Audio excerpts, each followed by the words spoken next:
Good morning po sa ating lahat. Good morning po. Let's start our worship for today. Yeah, may mga announcement ba tayo ngayon?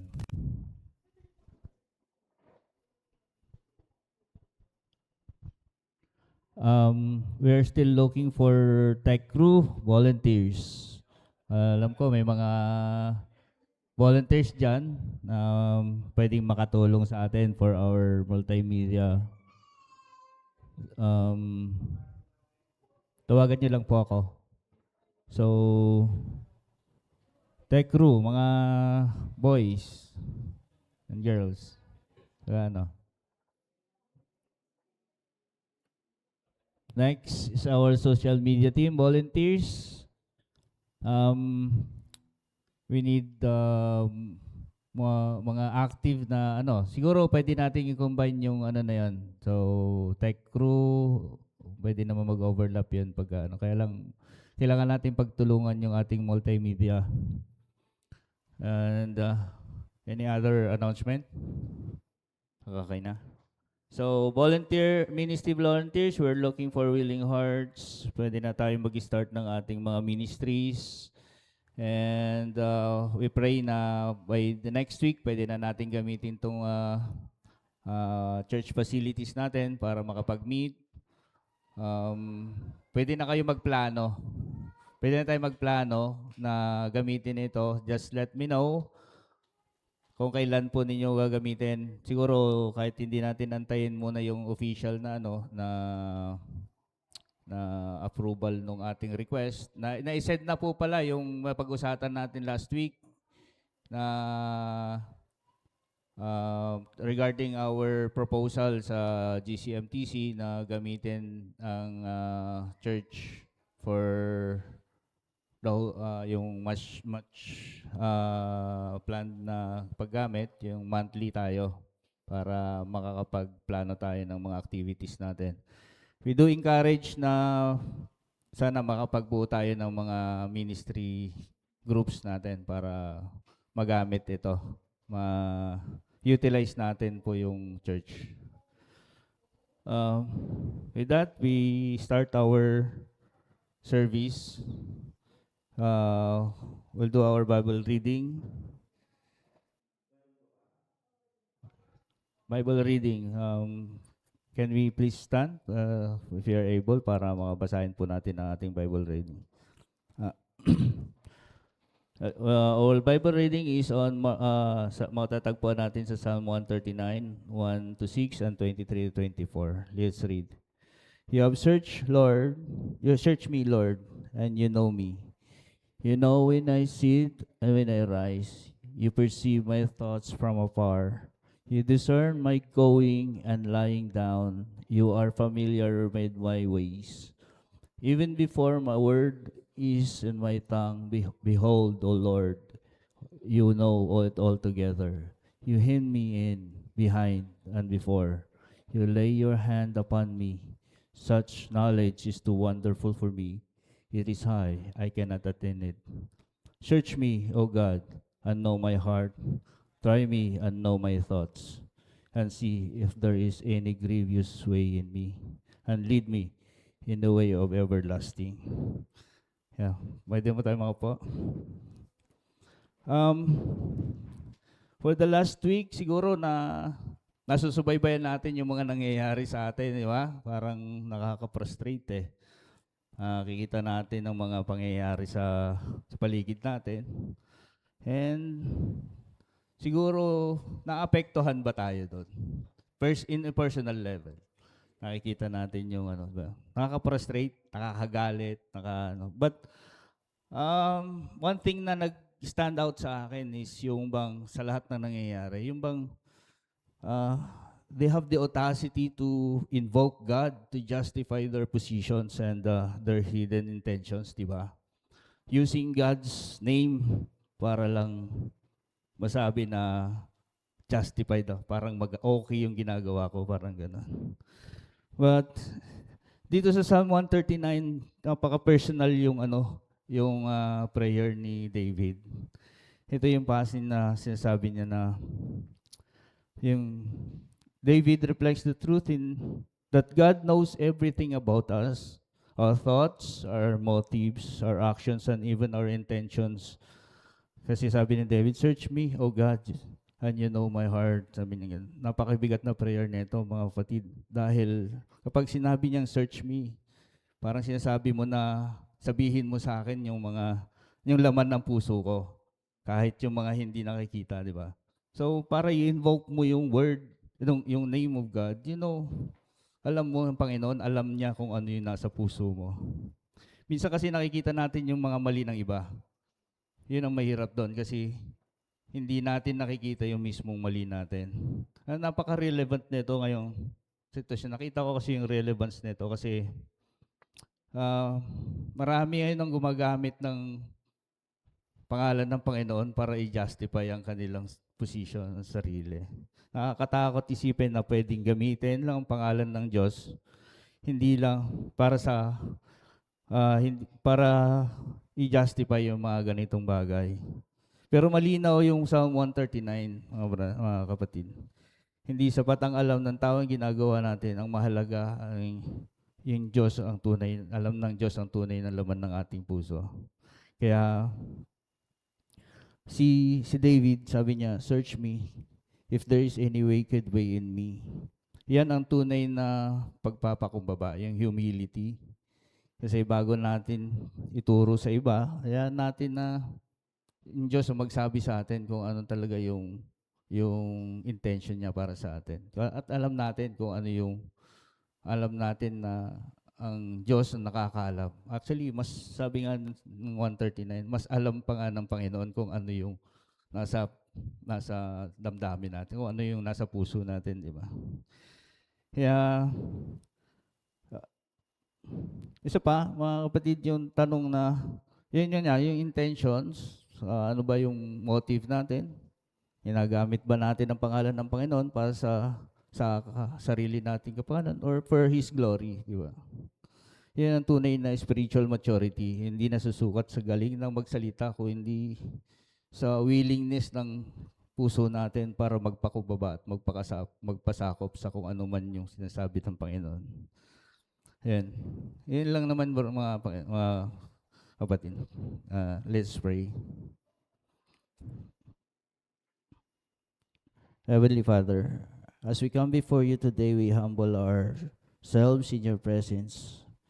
Your word in Psalm 139 reminds us that you have searched us and you know us completely. Wala po kaming maitatago sa inyo, Panginoon.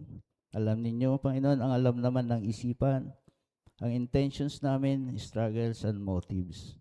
Lord, before we begin this service, we ask you, search us, O God, and know our hearts. Try us and know our thoughts. Kung meron kaming pride, tanggalin po ninyo, Lord. If there is selfish ambitions, bitterness, hypocrisy, bring us to repentance. Guard us from using your name for our own interest. May everything we do today is for your glory alone. Purify our worship, align our hearts with your truth. Lord, let this gathering with your presence bless the preaching of your word and singing of praises, the fellowship of believers, and every servant who will minister today. Lead us in everlasting way, O Lord. We surrender this service completely in your hands. In the name of Christ, our Lord, we pray. Amen. Let's continue with our service with our singing. Hello. Good morning, everyone. Tayo po yung magsitayo para sa ating pag-aawitan. But first, let me read to you this verse. Okay. Yung sabi po sa Psalms 100, verse 2, serve the Lord with gladness, come before His presence with singing. Sa Tagalog po, maglingkod kayo sa Panginoon ng may kagalakan, lumapit kayo sa Kanyang harapan ng may awit. So, let's sing with the Lord with all our hearts and nawa, mag-glorify natin ang Panginoon. Let's sing, thank you, Lord.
Yes, Lord. Tunay, Lord, nagpapasalamat kami sa iyong kabutihan.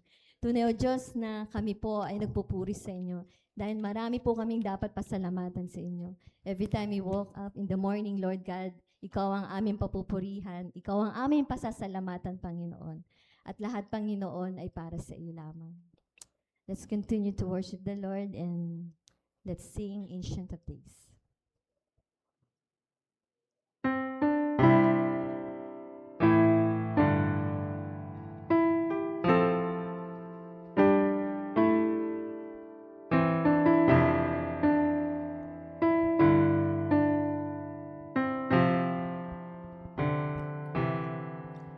Though the nations rage, kingdoms rise and fall,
All the glory and praises to you, Lord.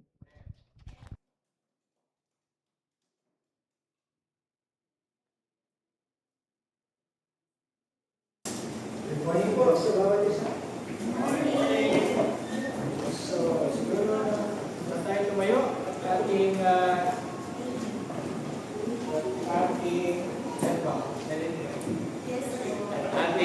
batiin ng bawat isa.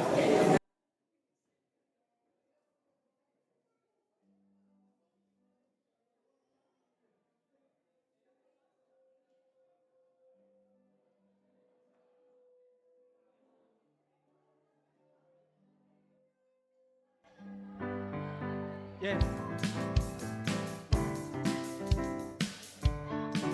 Yeah. Welcome to the family. We're glad that you have come to share your life with us as we grow in love. May we always be true.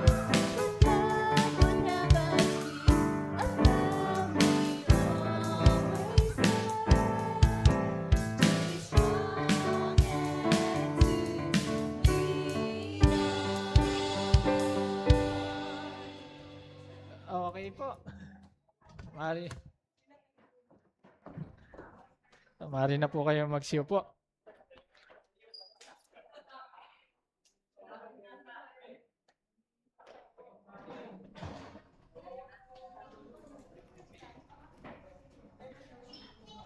So good morning po ulit. And ngayon pag-aaralan po natin ang isang passage sa Romans 1 verses 16 to 17, which is basically yun po yung pinaka-theme ng Book of Romans. Okay? So, buksan po natin ang ating mga Bible sa Romans chapter 1, 16 to 17. Romans chapter 1, 16 to 17, and sundan niyo po ako as I read ito pong dalawang verses na ito. For I am not ashamed of the gospel, for it is the power of God for salvation to everyone who believes, the Jew first and also to the Greek. For in it the righteousness of God is revealed from faith to faith, as it is written, but the righteous will live by faith. Mga kapatid, this is the word of the Lord. Tayo po'y manalangin. Heavenly Father, we come before you this Sunday morning, Lord, this Lord's Day. With joyful hearts, with thankful hearts that once again you gathered your children together to worship you, to hear your word. We ask, Panginoon, that as we meditate on this particular passage, may you help us, enable us, Panginoon. Buksan mo ang amin mga isip, buksan mo ang amin mga spiritual ears, amin pong mga puso. Help us, Lord, understand your word that we may apply it in our lives. Pong amin sa dalangin ngayon pong umaga. May you bless the preaching of your word.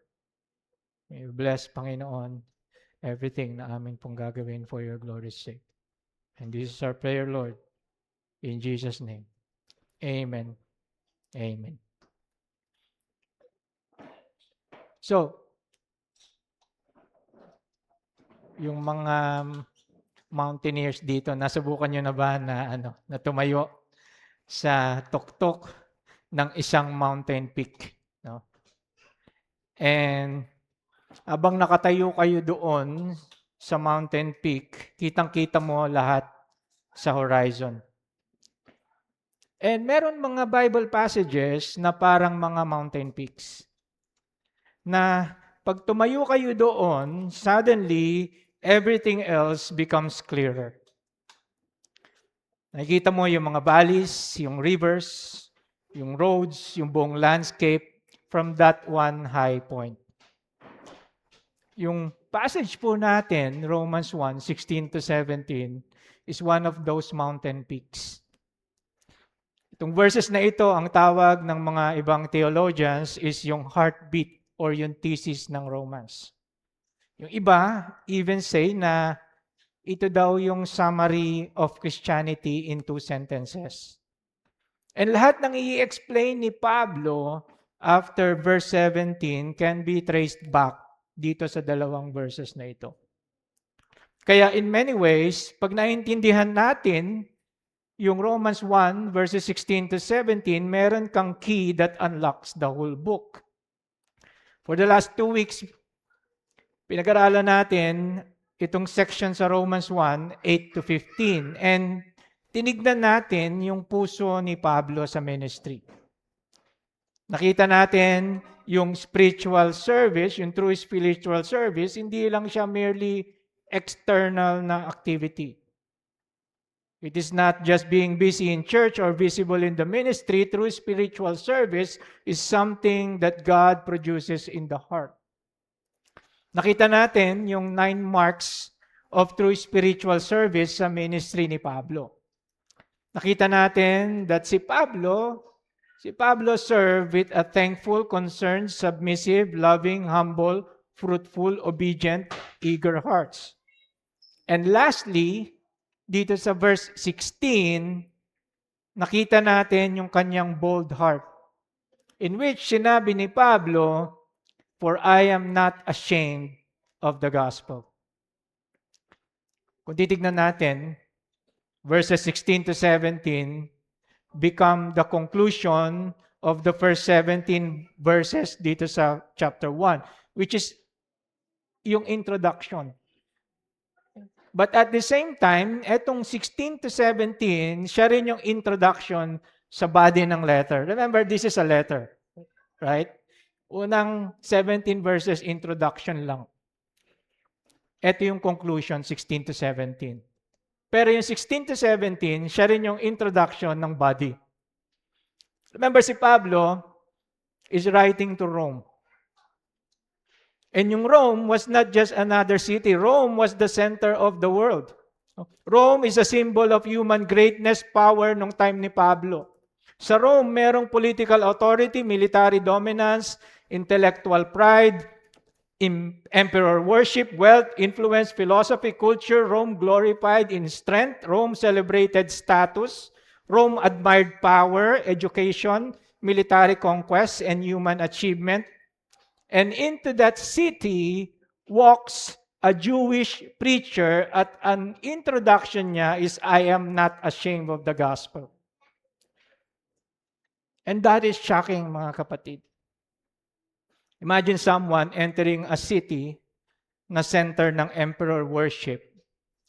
And he is preaching a crucified Jewish carpenter sentenced by the Roman authorities in the capital of the Roman Empire. Parang pumunta ka sa Harvard, tapos sinasabihin mo doon, "Mga kapatid, the answer to life is a Jewish carpenter who died naked on the cross." Humanly speaking, that sounds foolish, but yung picture na iyon, yun yung ginawa ni Pablo.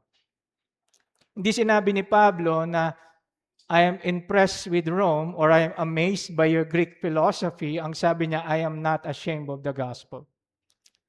And kung titignan natin, mga kapatid, the very fact na sinabi ito ni Pablo tells us something that is important. Why would anyone be tempted to feel ashamed of the gospel? Ang katotohanan, mga kapatid, the gospel has always offended sinful humanity. Kasi the gospel confronts human pride. The gospel tells people na makasalanan ka, that you are spiritually dead, that you cannot save yourself, that you are guilty before a holy God, you need grace, you need a Savior. Most people can accept religion. What is hard to accept is grace. Mas gusto natin pakinggan ng fallen humanity, mas gusto pakinggan ng fallen humanity yung message na be a better person believe in yourself, but it is offensive if maririnig nila that hindi mo kayang iligtas yung sarili mo. Ang gustong mensahe ng mundo is that you're already amazing, you can do anything, create your own destiny, follow your heart. Pero ang katotohanan, mga kapatid, sinasabi ng gospel, without Christ, lahat tayo ay lost. Yung gospel is offensive to human pride because the gospel strips away self-righteousness. It tells us that morality cannot save us, religion cannot save us, achievement cannot save us, and good works cannot save us. The gospel says only Christ saves us. That is why it is offensive.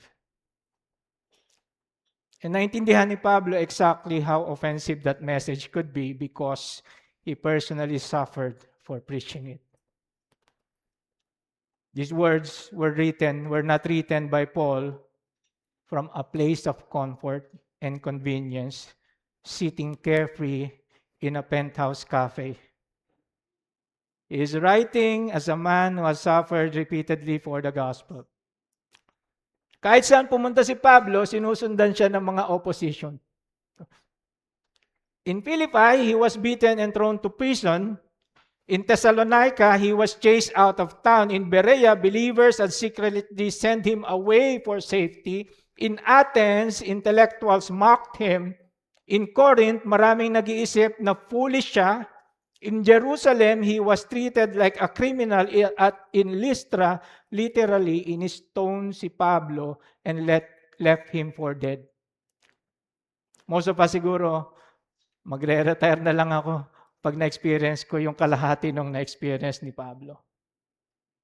Minsan pa nga, feeling persecuted na tayo pag in-unfriend tayo sa Facebook or in-unfollow tayo or binash tayo sa Facebook dahil nag-share tayo ng scripture online.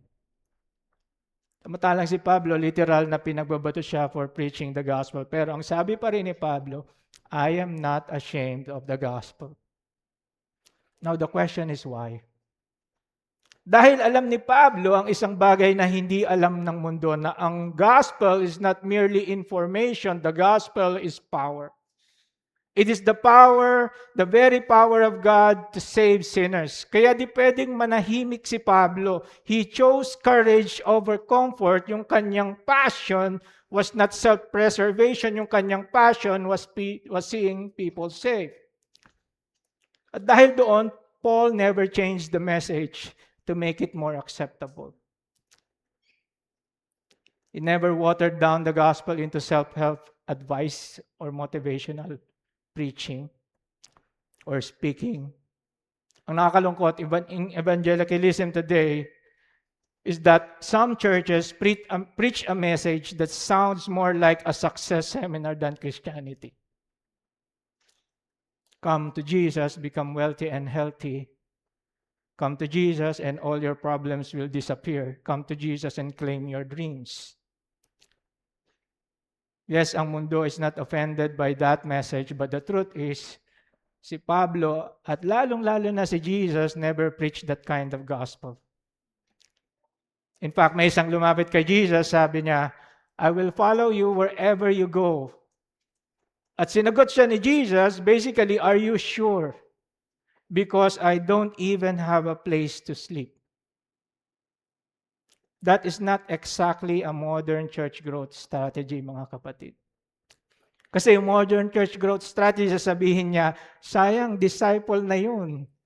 Dapat binigay mo sa kanya yung kanyang felt needs. Pero hindi binaba ni Jesus yung cause ng discipleship para mag-attract ng crowds. This matters, mga kapatid, kasi whenever the offense of the gospel is removed, the cross is removed. The power of the gospel is also removed with it. An inoffensive gospel becomes an ineffective gospel. Now, obviously, mga kapatid, hindi dapat tayo offensive in attitude. Okay? We should be gracious, humble, kind, and loving. We cannot adorn the truth with an attitude of hatred. But the truth is, the gospel message will offend human pride because it declares that salvation comes only through Jesus Christ. And the reason that the message matters so much is because eternity is at stake, souls are at stake, heaven and hell are at stake, and naiintindihan ni Pablo yon, kaya with boldness, ang sabi ni Pablo, I am not ashamed of the gospel. Then in verses 16 to 17, nagbigay si Pablo ng 4 na massive na katotohanan that summarizes the gospel message. Una, the gospel is the power of God. Verses 16a to b. Second, the gospel brings salvation. Third, the gospel is received by faith. And fourth, the gospel reveals the righteousness of God. And these verses are not only yung theme ng Romans. No? In many ways, they're also the theme of Christianity itself. And ngayong umaga mga kapatid, as we study this passage together, may the Lord, may God give us the same conviction na meron si Pablo. Na no matter what the world says, no matter how unpopular the truth becomes, no matter how pressure culture puts upon us, we too should say, I am not ashamed of the gospel. So, punta tayo sa ating first point. Sabi diyan, the gospel is the power of God. Sabi ni Pablo, for I am not ashamed of the gospel, for it is the power of God. And remember mga kapatids, dito sa introduction, naging personal si Pablo. Sinagot niya yung possible na tanong na bakit kaya di pa bumibisita si Pablo sa Rome? Hindi kaya reluctant lang siya or indecisive or baka natatakot lang si Pablo? Pero si Pablo, he opened his heart dun sa mga taga-Romans. Sinabi niya sa verse 10, ang katotohanan, nananalangin ako constantly that I may come to you. Sa verse 14, I am duty-bound. Sa verse 15, I am eager. Sa verse 16, he declared, I am not ashamed. At hindi sinabi ito ni Pablo kasi he is struggling with shame. He is using dito yung figure of speech na tinatawag na litotes, kung saan he states an understatement para meron siyang emphasis. Parang sinasabi niya, I am proud of the gospel and I am never ashamed of it. And he stated the reason why. Sabi niya, for it is the power of God. Hindi sinabi ni Pablo that the gospel is inspiration, is advice, is a religious therapy for the weak, is for moral improvement. Ang sabi ni Pablo, the gospel is power. Mga kapatid, our world today is obsessed with change. Gusto natin desperately ng transformation. And you can see it everywhere. Yung mga advertisement, they preach like little gospels. No? Araw-araw. Buy this product at magiging magiging masaya ka. I-apply mo tong product na to, magmumukha kang bata. No? Para ka na lang 59 and a half. Take this course, magiging kang successful. Follow this influencer and then unlock your best life. Entire industries, they are built on transformation. Gusto natin better bodies, better minds, better finances, better relationships, better lives. Pero underneath ng lahat ng ito is a silent realization, something is wrong with me. Kaya some try self-help, some try religion, they chase money, they bury themselves in entertainment, Netflix 24/7. Some try therapy, some try success, some pretend everything is fine. But deep inside, humanity knows something is broken. At sinabi ng Scripture exactly what it is, and that is sin. And sin, hindi lang siya merely bad habits or mistakes or weaknesses. Sin, condition siya ng heart. Kaya external transformation is never be enough. Hindi siya magiging enough. Kasi pwede mong i-improve yung behavior mo, but you still hate God. Pwedeng kang successful and still be spiritually dead. Pwede kang religious and still be separated from God. Kaya sabi ni Prophet Jeremiah sa Jeremiah 13:23, "Can the Ethiopian change his skin or the leopard his spots?" Kumbaga, hindi gigising ang leopard one day at sasabihin niya, "Alam mo, ayoko na ng spots. Sibra naman ako ngayon." No matter how hard it tries, a leopard will always be a leopard. It cannot change its nature. Mga kapatid, apart from Christ, neither can we. Ang problema natin is bigger than self-improvement. Sabi ng scriptures, humanity is helpless. Kaya sabi ni Pablo sa Romans 5:6, "While we were still helpless, at the right time, Christ died for the ungodly." Hindi sinabi ni Pablo that we are slightly weak, that we are spiritually challenged, no, para politically correct. Kailangan lang natin ng motivation. Ang sinabi ni Pablo, we are helpless, we are spiritually powerless.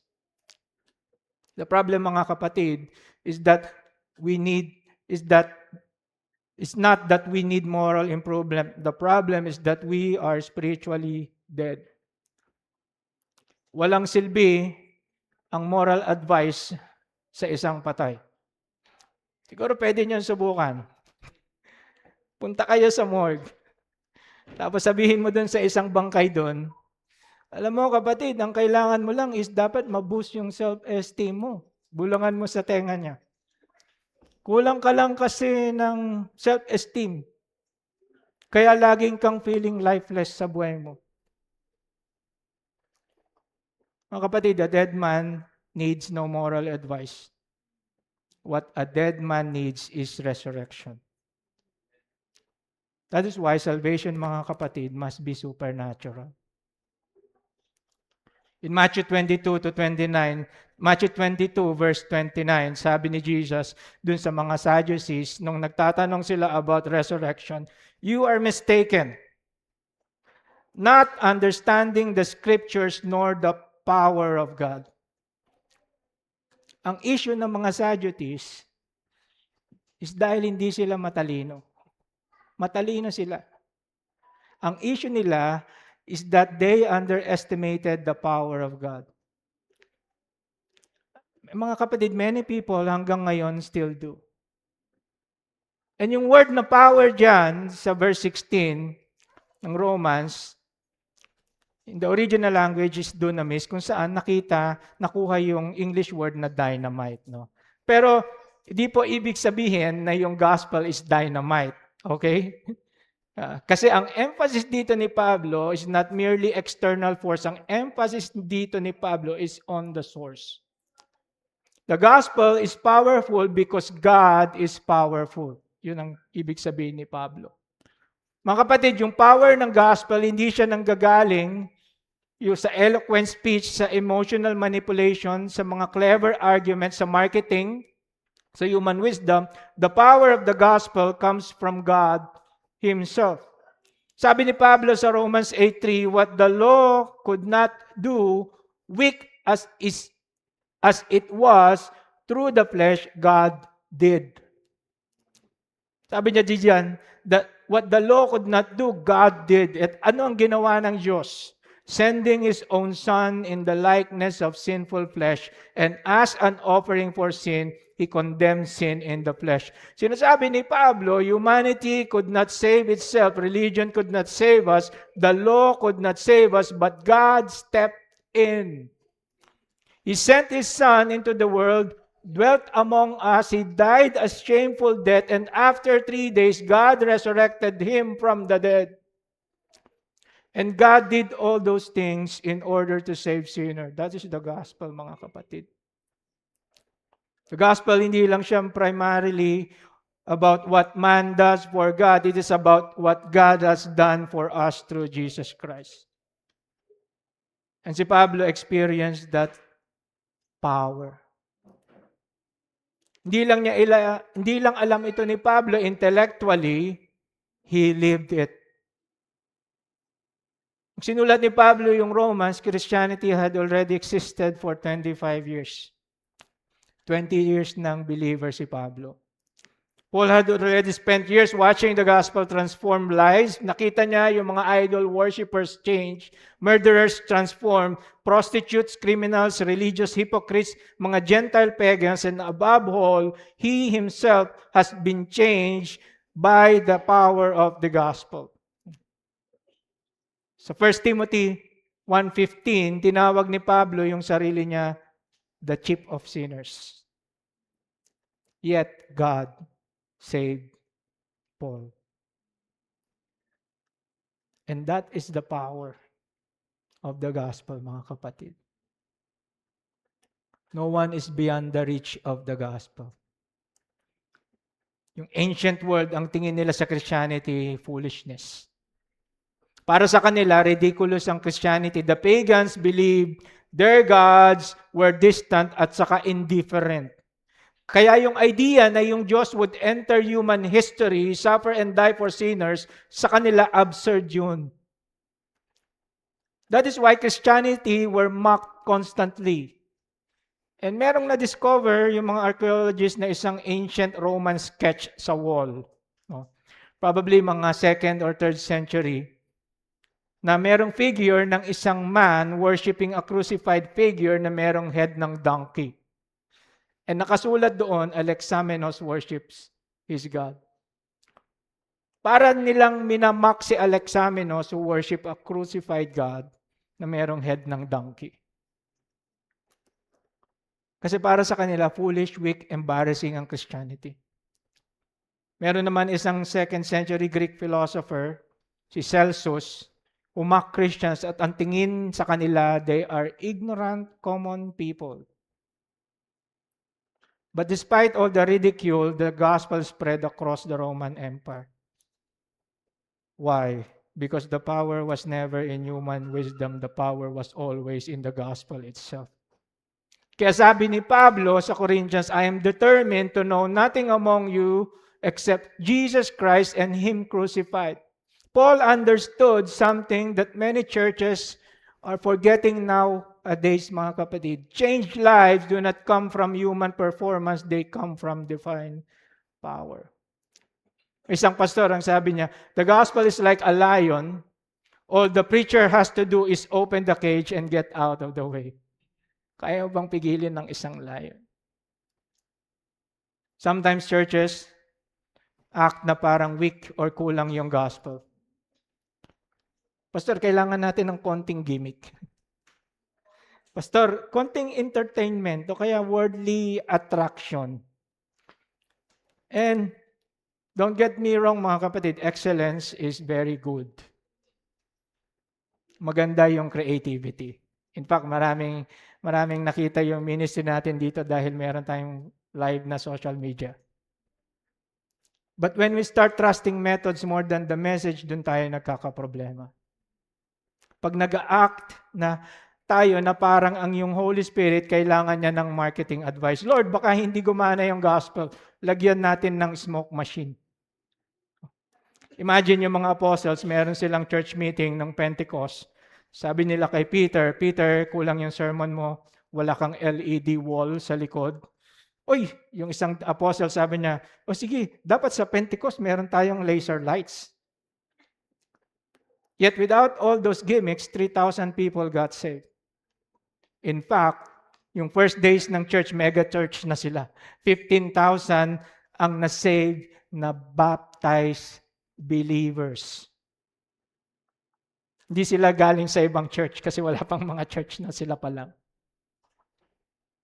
And the question is why? Because the power was never in the presentation. The power was and is in God. The same God na nag-create ng universe by speaking is the same God who saves sinners through the power of the gospel. Isipin natin ito mga kapatid, ang Diyos na nagsabi, let there be light, is the same God who shines light into spiritually dark hearts. Ibig sabihin nito that walang sinner na hopeless. The gospel can save the addict, the immoral, the proud, the self-righteous, the atheist, the religious hypocrite, the broken family, the hardened level. Because salvation in the gospel is powered by God Himself. So dapat magkaroon tayo ng mindset na hindi nang underestimate ng power ng Diyos tulad ng mga Sadducees. Si Jesus mismo nag-assure sa mga disciples, with God all things are possible. Di ba familiar tayo din sa verse na yon? Pero yung context noon, hindi all things are possible pag gusto mong pumasa sa exam, board exam. All things are possible pag gusto mong ma-promote sa work. Ang context noon is salvation. Parang sinasabi ni Jesus, with God, salvation is possible, even yung pinaka-impossible sa isip nyo na ma-save. And maybe some of us have people in our lives na sa tingin natin, unsavable. Maybe you are thinking, Pastor, imposible nang maligtas yung tatay ko kasi sobrang lasenggo nun eh. Hindi na magbabago yung kaibigan ko. Wala nang pag-asa yan. But remember mga kapatid, salvation is supernatural. The gospel is still the power of God, hindi yung galing natin mag-convince, hindi yung eloquence natin, hindi yung personality natin. The power is in the message of the gospel. And this should encourage us mga kapatid, di ba?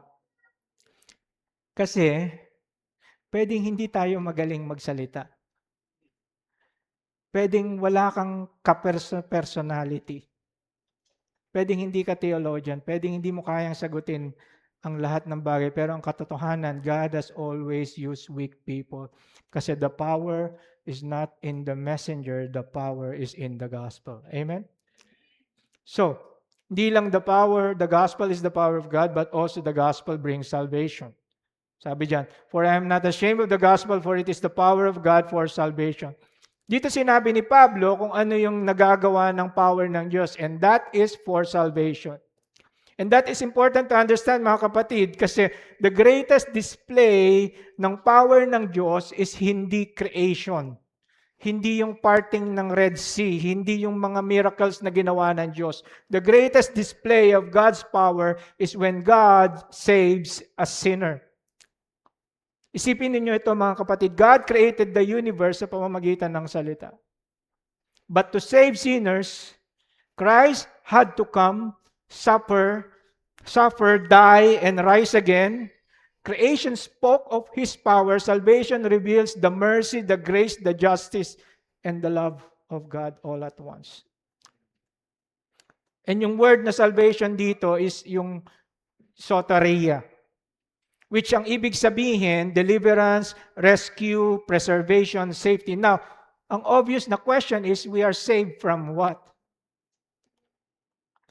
And this question matters mga kapatid kasi maraming mga tao gusto nilang maligtas without realizing what they need saving from. Gusto natin financial salvation. Dahil nagkagulo sa Senado, ang gusto natin political salvation. Ako emotional salvation. Ako relational. Ako naman mental salvation. People are searching everywhere for something to rescue them. And yung ancient world, hindi sila iba sa atin. Yung mga Greek philosophers, they spoke constantly about finding inner peace and rescue for human misery. Merong isang Stoic philosopher, si Epictetus, ang sabi niya, yung kanyang lecture hall is yung hospital, is the hospital for sick souls. Yung kanyang philosophy is the medicine of salvation. Si Seneca naman, na isang Roman philosopher, ang sabi niya, humanity was desperately looking for a hand let down to lift us up.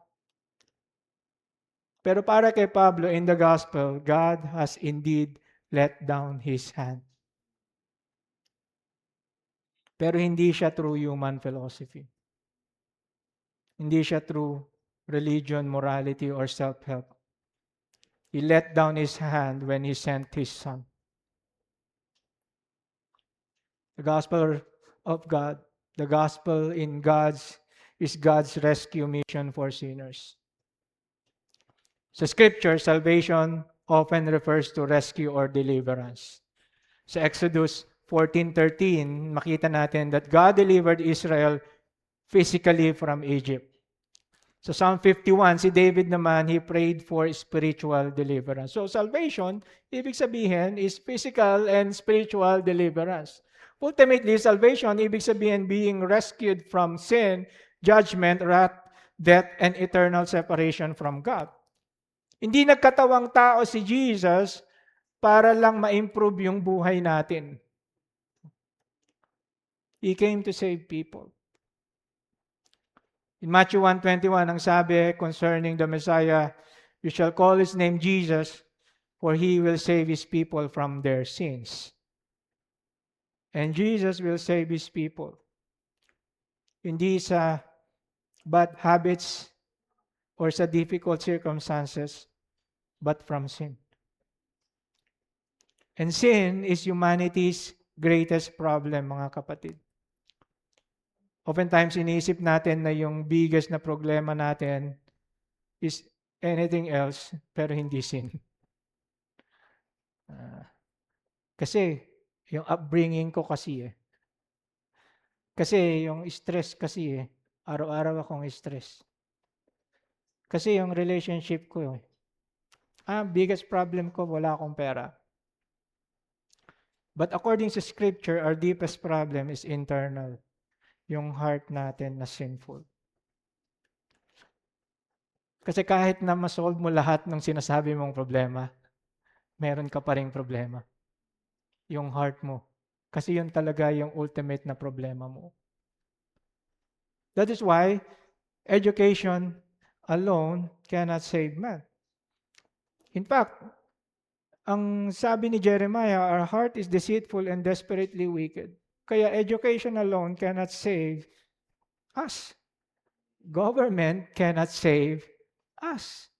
Technology cannot save us.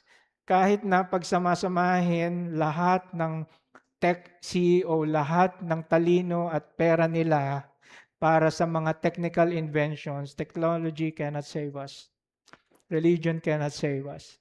Because our problem is not merely around us, our problem is within us. And only the gospel has the power to deal with that problem. Now, yung basic outcome ng salvation is wholeness. Remember, physical, saka spiritual salvation, spiritual rescue. Practically, when we offer the gift of salvation to someone, especially sa evangelism, we often mean that the person hearing the gospel will be justified or will be forgiven, pinawalang sala before God. And that is gloriously true. Totoo yun. But salvation is far greater and far deeper than only forgiveness. Kasi to be saved means to be delivered, una, from the penalty of sin, justification. To be delivered from the power of sin, sanctification. To be delivered from the very presence of sin, glorification. Ang Panginoon, hindi lang niya dineclare ka na righteous, He also sanctifies and He ultimately glorifies yung kanyang mga ginastify. Walang true justification, walang promise na glorification. And you could picture yung salvation na parang isang giant na umbrella. And under yung umbrella na iyon, yung tatlong great realities, pillars, doctrine ng salvation. Justification, sanctification, and glorification. So, papayawan natin ng mabilis, as in jet tour. So, yung justification, ang ibig sabihin, we are saved from the penalty of sin. So, that happens, nangyayari ito at the moment a person believes in Christ. God forgives sin and declares the sinner righteous because of Christ. Not because the sinner deserves it, not because of good works, not because of religion, but because Jesus paid the penalty at the cross. In simple terms, pinawalang sala ka ng Diyos. Guilty ka ba? Oo. Pero pinawalang sala ako ng Diyos. The guilty sinner are declared righteous because Christ took their punishment. And imagine nyo ito mga kapatid, you are standing in court. Yung evidence against you is overwhelming. Every sin exposed, every lie, every lust, every act of pride, every selfish motive, and yung judge is a perfectly holy judge. So wala kang defense. Then suddenly someone steps forward at sinabi niya, I will take yung punishment ni Jess. I will take yung punishment ni KG. I will take yung punishment kahit na sino. Put their guilt on me and give them my perfect record. That is the gospel. God takes our sin, we receive His righteousness, and a holy God can justify ungodly sinners because Christ bore their condemnation. Sanctification, ang ibig sabihin, we are saved from the power of sin. Ang kapangyarihan ng kasalanan.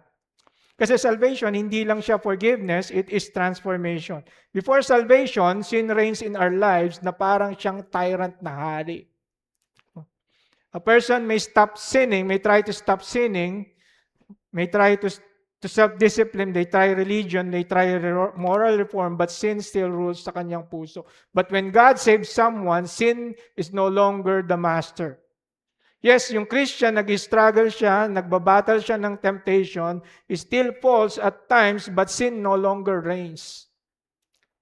Kasi binago ng Diyos yung kanyang desires, yung kanyang affection, yung kanyang direction. At the moment of salvation, the believer begins to love what God loves and hate what God hates. That is why the gospel, hindi lang siya moral behavior modification, it is heart transformation. Hindi natin kailangan baguhin yung sarili natin so God will accept us. God accepts you in Christ, and in sanctification, you are given a new heart, changing you from the inside out. That is why hindi ka na powerless over sin. Now, glorification is salvation from the presence of sin. One day, salvation will be complete. Believers will entirely be free from sin forever. Wala nang temptation, corruption, suffering. Wala nang maintenance, wala nang eyeglass. Wala nang kamatayan. And Romans 8 connects salvation from justification all the way sa glorification. And ang assurance ng gospel is the God who justifies people will also glorify His people. That is why si Pablo triumphantly declare sa Romans 8 that nothing can separate believers from the love of God.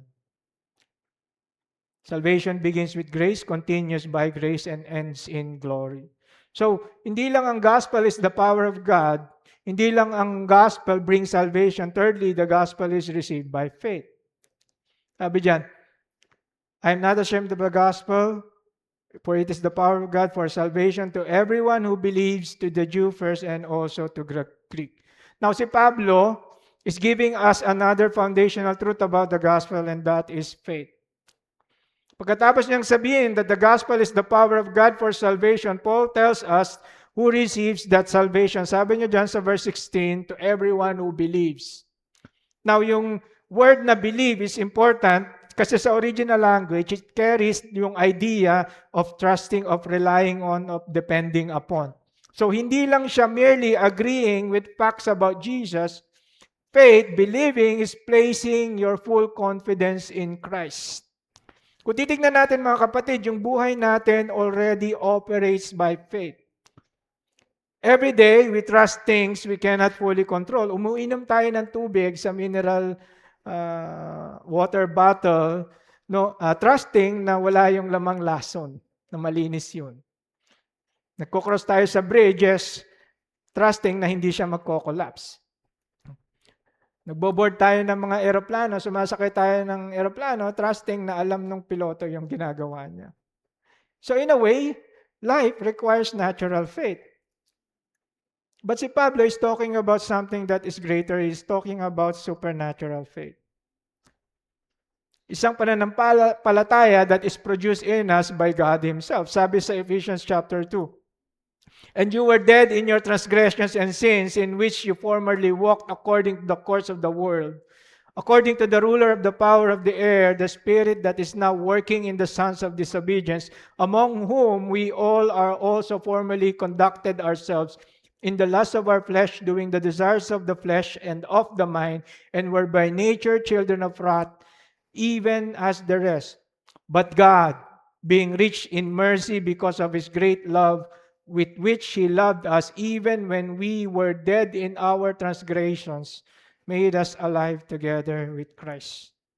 For by grace you have been saved through faith.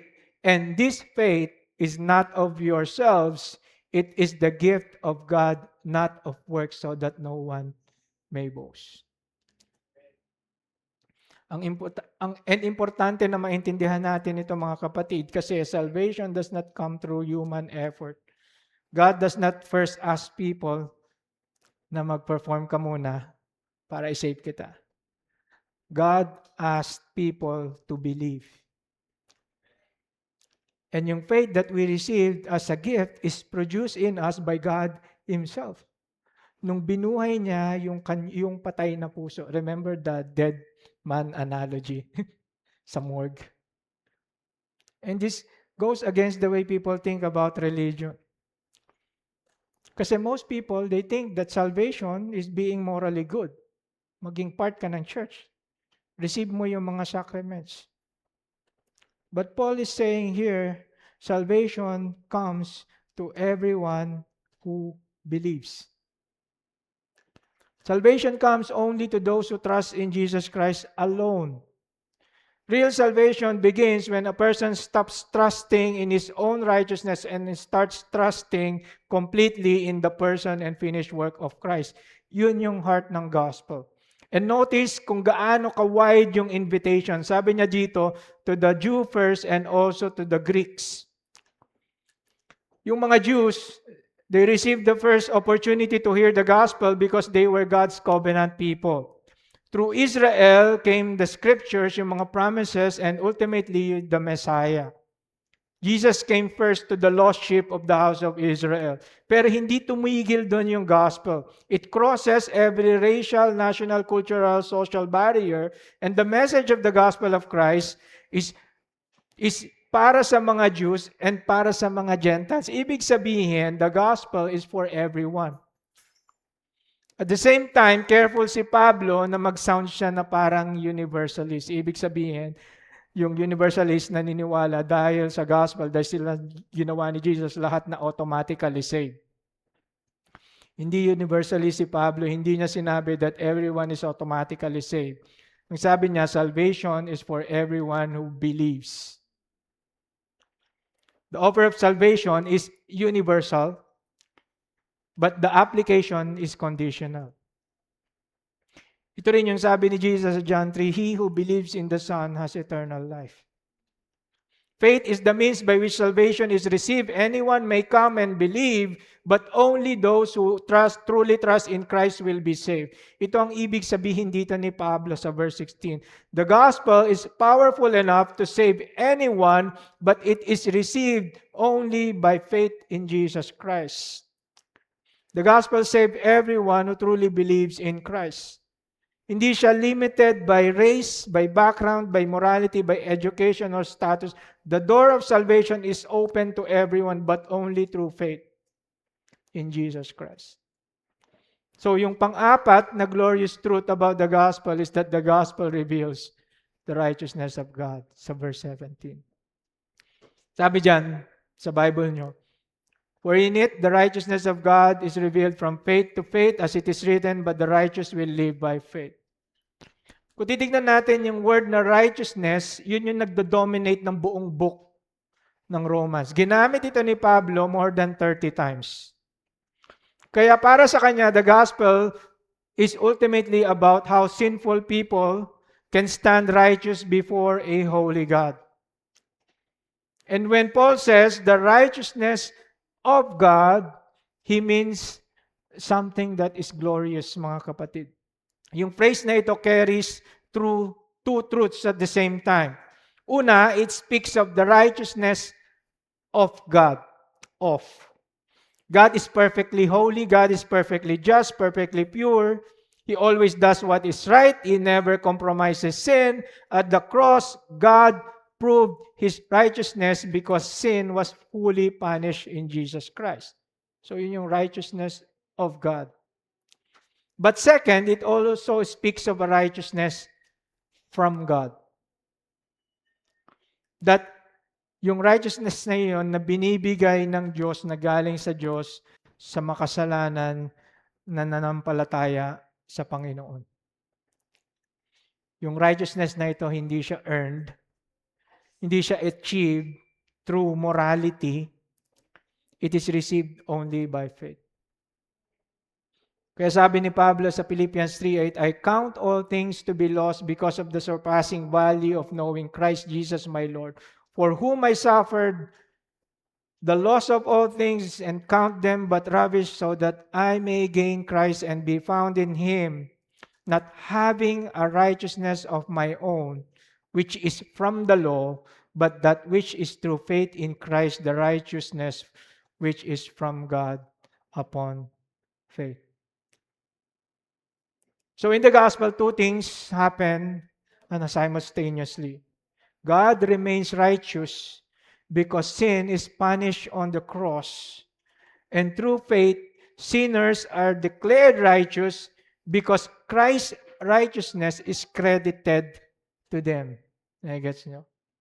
God is righteous because sin is punished sa cross. At the same time, sinners are declared righteous because Christ's righteousness are imputed to them. Ayun yung beauty ng gospel. We bring our sin, Christ gives us His righteousness. Meron isang hymn na meron siyang lyrics, Jesus, thy blood and righteousness, my beauty are, my glorious dress. Mga kapatid, think about that. On the day of judgment, believers will not stand before God wearing their own righteousness. We stand clothed in the righteousness of Christ. And tinuloy ni Pablo, sabi niya dito sa verse 17, yung righteousness na yon is revealed from faith to faith. So, in-emphasize lang dito ni Pablo yung continuity ng faith. In a sense, yung salvation begins by faith and continues in faith. Yung Christian life, hindi lang siya merely isang emotional moment in the past. Yung totoong believers continues trusting God throughout their lives. And this faith in the gospel is hand down from generation to generation. Faith, hindi lang siya doorway into Christianity. Faith is the pathway of Christianity. Kaya kinote ni Pablo yung Habakkuk 2:4, but the righteous will live by faith. Hindi ito bagong doctrine na inimbento ni Pablo. Even in the Old Testament, God's people were saved through faith. Remember yung context ni Habakkuk. Judah was facing judgment. Parating na yung mga Babylonians. Everything around Habakkuk is nagko-collapse na. Yet Habakkuk declared, sabi ni Habakkuk, even if the fig tree failed, the crops disappeared, and the fields produced nothing, he will still rejoice in God. Why? Because the righteous live by faith. Faith trusts God even when circumstances do not make sense. Ang importante mga kapatid na maintindihan natin kasi faithfulness flows out of faith. Faith is the foundation. Faithfulness is the fruit. And si Abraham is a great example of someone who has saving faith. Genesis 15:6 says that Abraham believed God and He counted it to him as righteousness. Abraham was not declared righteous because he perfectly kept the law.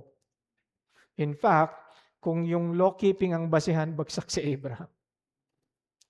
But Abraham was justified because he trusted God. He trusted God's promises. Yung entire argument ni Pablo, dinestroy niya yung Pharisaic idea that righteousness comes through law-keeping. No sinner can achieve righteousness on his own. Righteousness must come from God and be received through faith.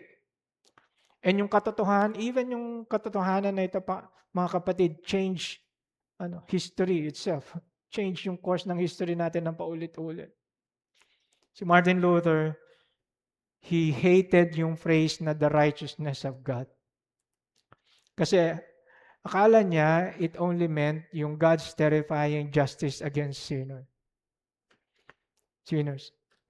And the harder he tried to earn righteousness, the more miserable yung heart niya. But then he realized na yung Romans 1:17 speaks of a righteousness that God freely gives through faith in Christ. Sinulat niya, it felt as if the doors of paradise had opened sa akin and I entered into it. And yung realization na yun ignited the Reformation. Nakakalungkot minsan maraming believers, sometimes, yun simple lang yung pinag-aralan natin, but sometimes, maraming believers, they turn wonderful salvation truths into debates na mas harsh pa sa mga basketball rivalries. Parang watch, predestination versus free will debate. Game 7, finals. Meanwhile, yung unbeliever sitting beside them still needs to hear the gospel. Mga kapatid, the Bible teaches both truths. Righteousness comes from God, and righteousness is received through faith. Instead of forcing human logic into divine truth, mature believers learn humility before Scripture. Kasi at the end of the day, the greatest issue is not winning theological arguments. The greatest issue is this. Are you trusting in your own righteousness or are you trusting in Christ alone? Because the gospel reveals the only righteousness that can save, and that is the righteousness that is of God, and a righteousness that comes from God through faith in our Lord Jesus Christ. So let me ask you mga kapatid, knowing that the gospel is the power of God, knowing that the gospel brings salvation, knowing that the gospel is received by faith, knowing that the gospel reveals the righteousness of God, will you still be ashamed of the gospel? Church, wag natin kalimutan that the gospel that saves us is still the power of God today. The gospel that saves them is still the power of God until today. That is why the gospel matters to us. Kaya tulad ni Pablo, let us also declare, I am not ashamed of the gospel. Amen? Let's pray. Heavenly Father, we thank you, Lord, for these wonderful truths. Mixing verses po, dalawa. But it is jam-packed with theological, with practical truths, Panginoon, na essential sa amin understanding ng gospel. We just only scratch. Hindi pa po kami nag-dig deep sa theology na ito. But Panginoon, may we devour your word sa amin pong quiet time, sa amin pong devotional. May we devour your word. Help us understand, Panginoon, the gospel every day in our lives until come back, Panginoon, to gather us together, your church. Help us, Lord, to not be ashamed of the gospel, but with boldness, Panginoon, help us declare, I am not ashamed of the gospel. By the power of God, by the power of the Holy Spirit, Panginoon, by grace through faith in you alone. In Jesus' name, amen. Amen. Amen. Salamat po, Pastor George, for the message. Tayo po yung magsitayo para muling umawit.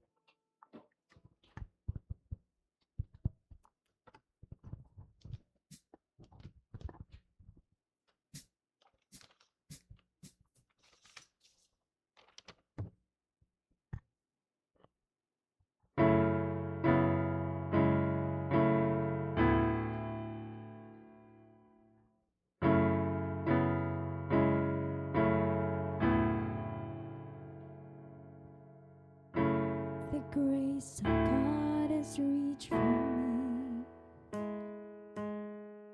and pulled me from a raging sea,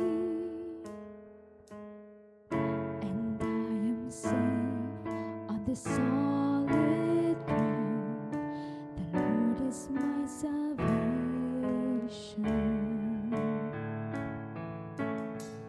I will not fear when darkness falls. His strength will help me scale these walls. I'll see the dawn of the rising sun. The Lord is my salvation.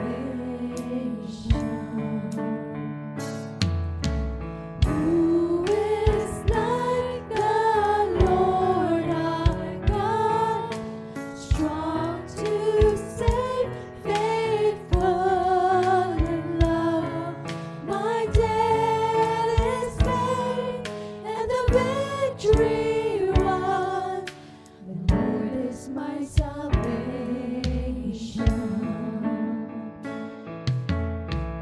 My hope is hidden in the Lord. He fulfills each promise of His word.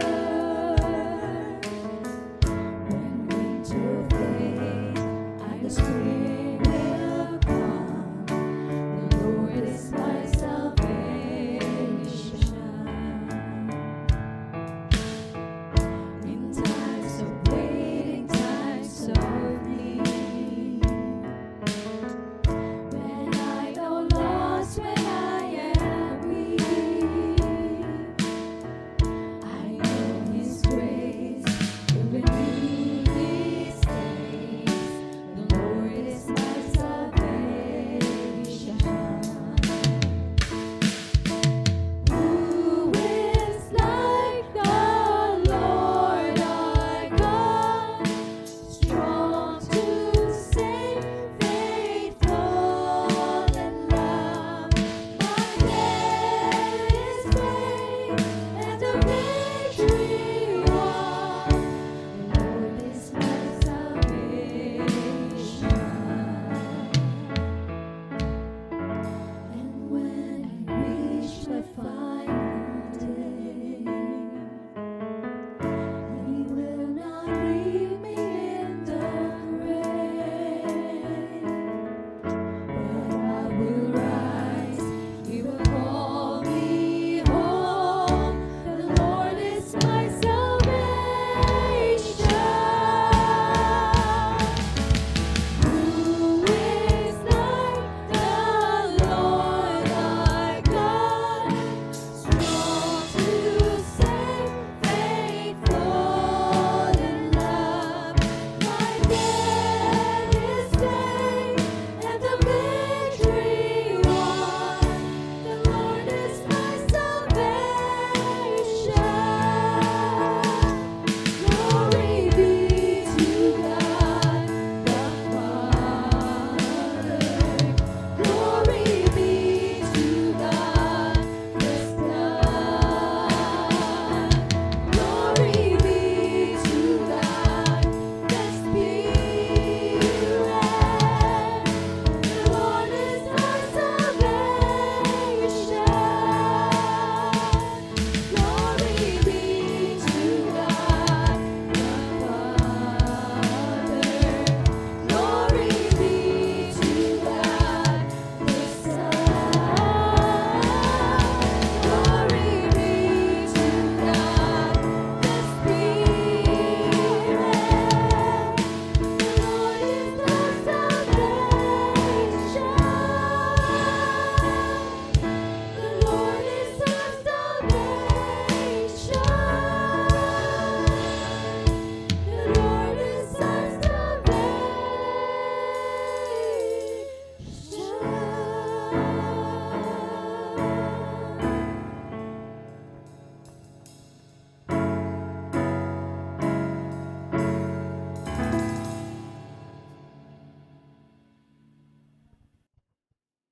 Dumako tayo sa ating pag-offering, pagbibigay.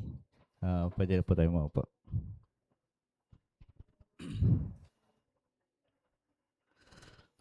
Sabi sa Matthew 6:20-21, where your treasure is, there your heart will be also. Mga kapatid, as we give today, let us remember that our offering is not merely an obligation, but an act of worship and thanksgiving to God. Hindi po tinitingnan ng Panginoon ang laki ng mga ating binibigay, kundi ang puso na nagbibigay. As we give cheerfully, faithfully, and with gratitude, knowing that everything comes from Him. Lahat po ng ating lahat ng ating pag-aari ay alam natin na galing sa Kanya. So with that, kapatid, let us pray. Father, thank you for your goodness and provision in our lives. As we give today, may our offering be pleasing to you and used for your glory and ministry. Let us to trust, teach us to trust you more and to give with joyful and willing hearts. In Jesus' name, amen.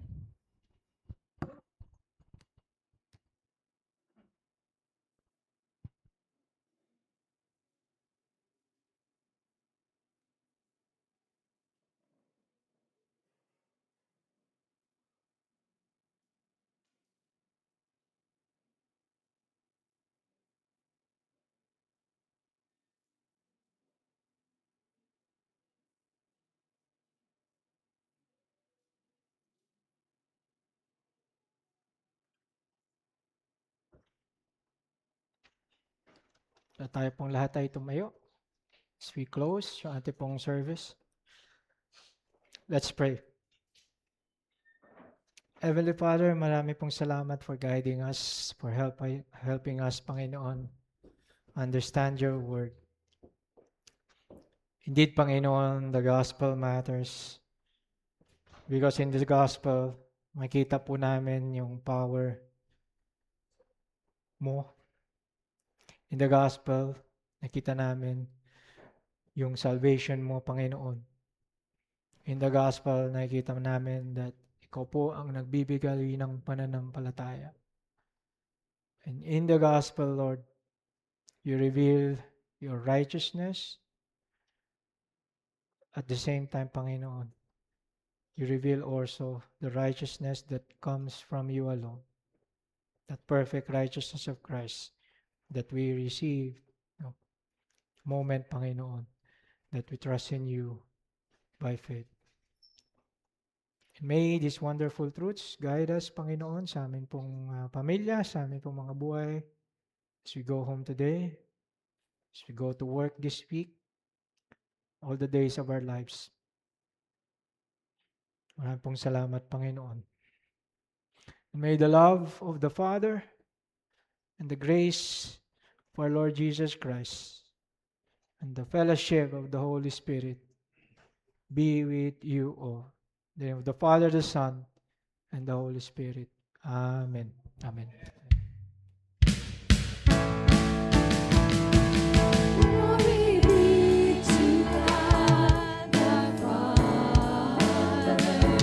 Glory be to God the Son. Glory be to God the Spirit. The Lord is our salvation. Glory be to God the Father. Glory be to God the Son. Glory be to God the Spirit. The Lord is our salvation. The Lord is our salvation.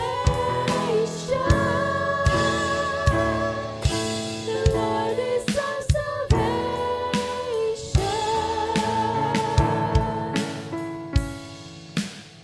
God bless everyone.